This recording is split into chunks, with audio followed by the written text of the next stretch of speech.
Eu passei Sempre faz favor. irmãos. Aê! As são muito parecidas.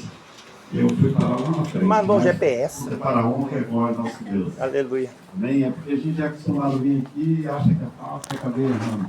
Amém? Abra sua Bíblia, por favor, no tema, livro de Mateus 24. Deus tem uma palavra do céu para o meu coração nessa tarde. Eu já consigo sentir a presença de Deus nesse lugar. Ele já está operando maravilha aqui sobre a minha tua vida. Basta que você venha abrir o teu coração. A palavra de Deus diz assim, que nenhuma ferramenta preparada contra ti prosperará. E toda língua que se levantar contra ti em juízo, tu as condenará. Então não tenha medo das acusações. Não tenha medo daquilo que o inimigo pode levantar contra você. É verdade. Porque maior é o Deus a qual você serve. Renábia, sou fácil, canto fácil, não remária sou. Aleluia, Jesus. Diz assim a palavra do Senhor. E quando Jesus ia saindo do templo, aproximando-se dele os seus discípulos para lhe mostrarem a estrutura do templo. Jesus, porém, lhe disse, não vedes tudo isto? Em verdade vos digo que não ficará aqui pedra sobre pedras, que não seja derribado. E estando assentado no Monte das Oliveiras, chegaram-se a ele aos seus discípulos, em particular dizendo, dize-me quando será? Quando serão essas coisas? Que ele tá achando que não. Quando serão estas coisas e que sinal haverá da tua vinda e do fim do mundo? E Jesus respondendo disse-lhe, acautelai-vos e ninguém vos enganeis, porque muitos virão em meu nome, dizendo, eu sou Cristo, e enganarão muitos. E ouvires de guerras e rumores de guerras. Olhai nas vossas, não assusteis, porque mister que isto tudo aconteça, mas ainda não é o fim. Porquanto levantarão nações contra nações, reino contra reino, e haverá fome, e pestes, e terremotos em vários lugares. Mas todas essas coisas são o princípio das dores. Então vos hão de entregar para serdes atormentados, e matar-vos-ão, e sereis odiado por todas as gentes por causa do meu nome. Nesse tempo muitos serão escandalizados, e trair-se-ão uns aos outros se aborrecerão, e surgirão muitos falsos profetas, enganarão a muitos. E por multiplicar a iniquidade, o amor de muitos se esfriará. Mas aquele que perseverar até o fim será salvo.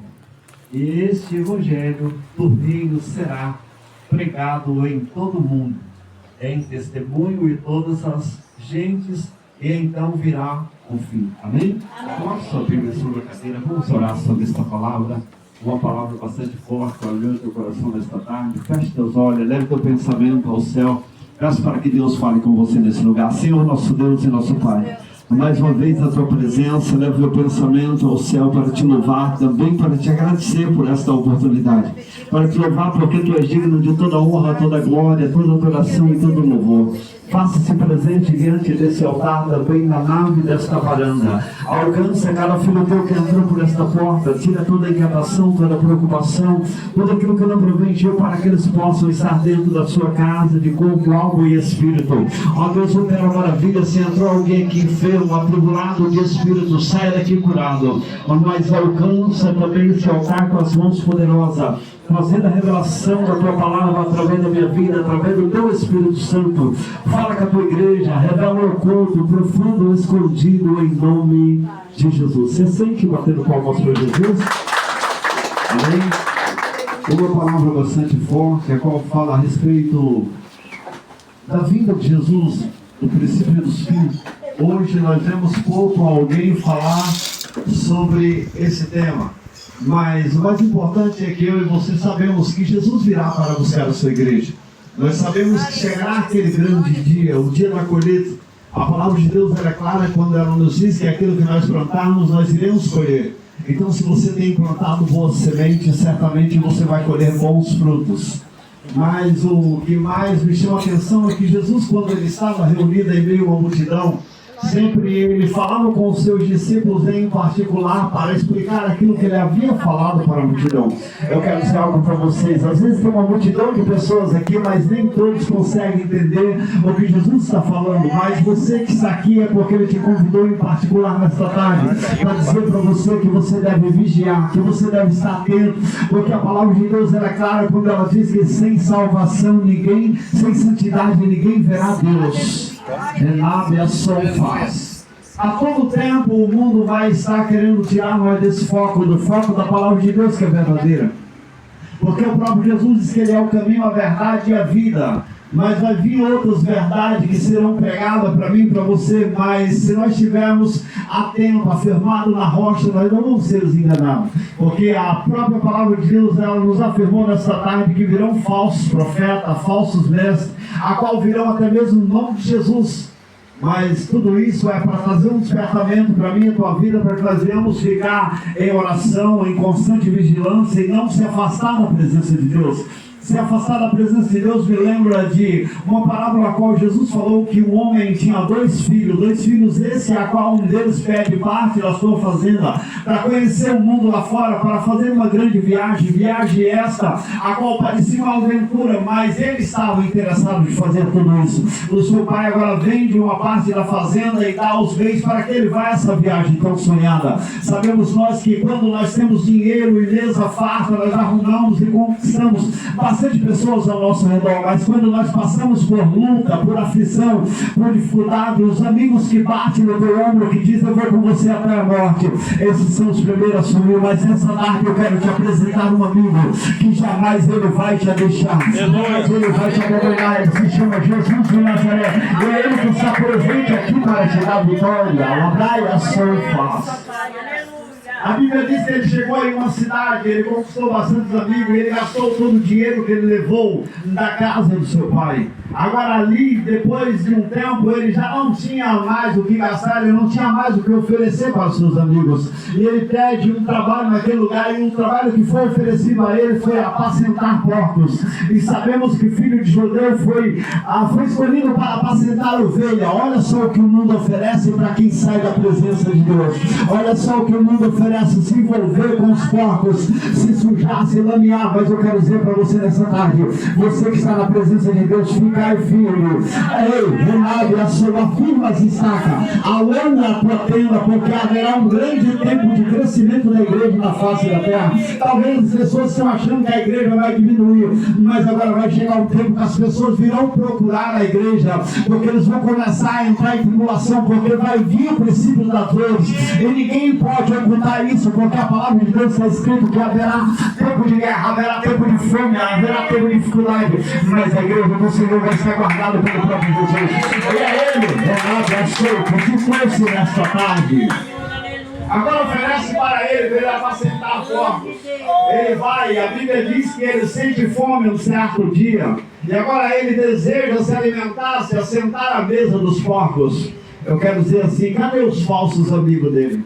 Por que não ofereceram um banquete para ele agora? O único amigo que sobrou, que ofereceu algo para ele comer, foi os porcos. Veja bem, eu quero dizer para quem é jovem, você que é pai, não esqueça de pregar a verdade para os seus filhos. Mas os meus filhos não querem nada com nada. Mas a autoridade da sua casa ainda é você. A autoridade da sua família ainda é você. Mostre a verdade para eles, porque eles serão a igreja da manhã. Pastor, mas eles não querem ouvir, então não come. Porque a Bíblia diz que é melhor aquele que não trabalha, que nem coma. A hora que for sentar à mesa, diga assim: primeiro vamos fazer uma oração, vamos apresentar esse alimento a Deus, porque foi Ele que nos concedeu. Mas já dá tudo que nossos filhos querem. Nós passamos a mão na cabeça e deixa eles fazer o que eles querem. É por isso que não vai ter igreja da manhã. E a culpa disso tudo é minha e sua, que somos pais de família. A la praia, a sua, levai a sua faz. Qual é a igreja que nós estamos preparando para o amanhã? Qual será a igreja do futuro? Será que o nosso pai passava a mão na nossa cabeça, que nós passa no nosso filho no dia de hoje? Será que nossos pais deixavam nós atravessar no meio de uma conversa sem pedir licença? Será que os nossos pais deixavam nós entrar no meio da conversa, falar mais alto que ele e fazer com que ele se calasse para nós falar? Mas infelizmente nos dias de hoje está acontecendo isso. Então essa é a igreja do amanhã. Essa é a igreja que nós estamos preparando. Deixar fazer o que quer do jeito que quer. Só que infelizmente a igreja que não tem a presença de Deus, ela é vazia. Infelizmente a igreja que não tem a presença de Deus, ela não tem a proteção, ela não tem a defesa, ela não tem a cura. Ei, que a sua faz. Ele agora cai em si, ele olha e se lembra que na casa do seu pai, os trabalhadores do seu pai, eles se alimentavam melhor que ele. E ele cai em si significa reconhecimento. Às vezes as pessoas erram, faz tudo errado, mas não reconhece que o erro está sobre si. Como Jonas, que estava no barco, achando que o culpado não era ele, foi dormir no fundo do porão do navio, mas ele foi despertado pelo capitão do navio, dizendo: quem és tu, ó dormente? De onde tu vem? Qual é o Deus que você serve? E tem hora que nós precisamos ser despertados para assumir a responsabilidade de dizer: esse barco está afundando porque eu errei, eu pequei. Está na hora de você se levantar e dizer: aonde que está o erro? Será que não está sobre mim? Porque é muito fácil nós apontar as pessoas e dizer: o erro está me fulano, ciclano. Será que não está em mim para nós dobrar o nosso joelho, se humilhar na presença de Deus para que Ele venha nos exaltar? Renai a sua face. Você já prestou atenção que nós queremos salvar o mundo lá fora? Já prestou atenção que nós queremos salvar toda a nossa família, toda a nossa casa? Mas será que nós estamos salvos o suficiente para receber eles quando eles vierem? Será que nós estamos sendo testemunho suficiente para que eles olhem para mim, para você e vejam um homem ou uma mulher de Deus verdadeiramente, que damos testemunho não só dentro da igreja, mas no trabalho, na rua, onde nós estivermos?